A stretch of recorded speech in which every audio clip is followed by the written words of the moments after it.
there's a very important intangible that comes up in the interviewing process, which is, are you comfortable with this person? And I think that when, I see when I first came into Wall Street that men are just more comfortable with men. And so when it came to who do you invite to the management committee, first who do you hire? Who do you invite to the management committee? What about corporate boards? Who do you invite on corporate boards? People that you're comfortable with.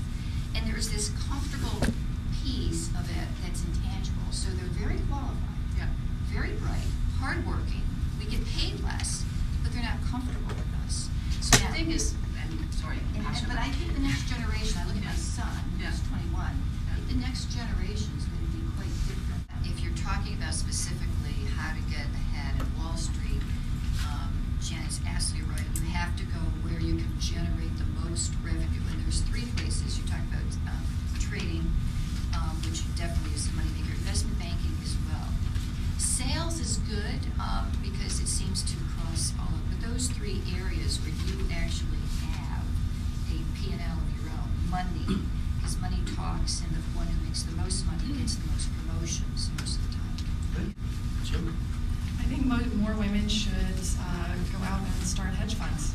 And I think people really forget what the purpose of hedge funds was when they sort of first took off, and they were meant to be ways to diversify your investments. So they were supposed to sort of deliver modest, predictable returns that were not correlated with the broader market. Now that's all been lost because they've turned into these, many of them have turned into these giant things, 40% one year, down 30% the next year. But in fact, I think running a hedge fund, a small business, is very amenable to a lot of the kinds of things women think about when they're trying to structure their lives, and it also plays to their strengths. I think it's trading, not sales trading, not risk management, not HR. I think the highest potential opportunity for women is in trading based on some of the fundamental elements that they bring to the table, and when I look at what it takes to be successful in trading. Now we have to caveat that with what you enjoy to do. Some people don't enjoy it. But I do find it's a level of ignorance that people don't understand. Women sometimes are not exposed to what trading means. They think, and it's a false assumption, they think that trading means they will have no life. I will tell you, salespeople have no life because you are always on call. You're at dinners. Traders, if they're good and successful, get to call the parameters around where they are. Why? Because if they make X, they get paid Y, and they can be whatever kind of a person they want to be as long as they're producing. So now the next question is, well, Doug, why are women, and the hedge fund guys love when I bring this up because they look at me like I'm crazy because they're all sitting in the room, men banging their chests. Why in the world would women be more successful at trading? And my simple response is, we're hardwired differently. And if we look at trading and what makes success, it's a game of about 50% winning-loss. That's the numbers. I didn't make this up. The average trader wins about half the time. So it's not about how many times you're right. It's about how much you lose when you're wrong. It's about risk management. The expression I use is, making money in trading is easy. Keeping it is hard.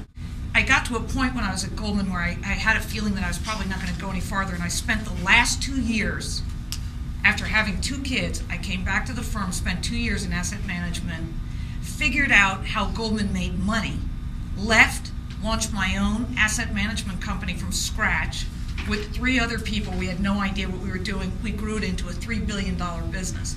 So what I found interesting was that I'd probably gotten, I'd hit the ceiling at Goldman. I left.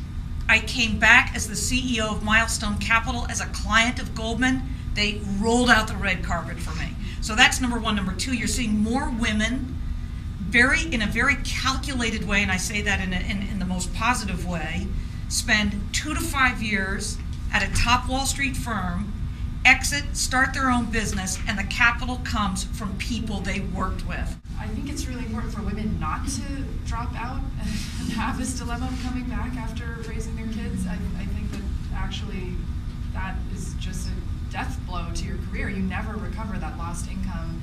You will never achieve parity economically, with men if you leave to stay home with the kids. It's just not a good idea. So it does surprise me that women as a group don't fight more for the policies that would allow them to keep working after having kids, maternity leave, more flexible arrangements at their jobs. It's interesting to me that it never comes up as a political issue, but that's critical. Women just need to keep their foot in the door through the whole early childhood.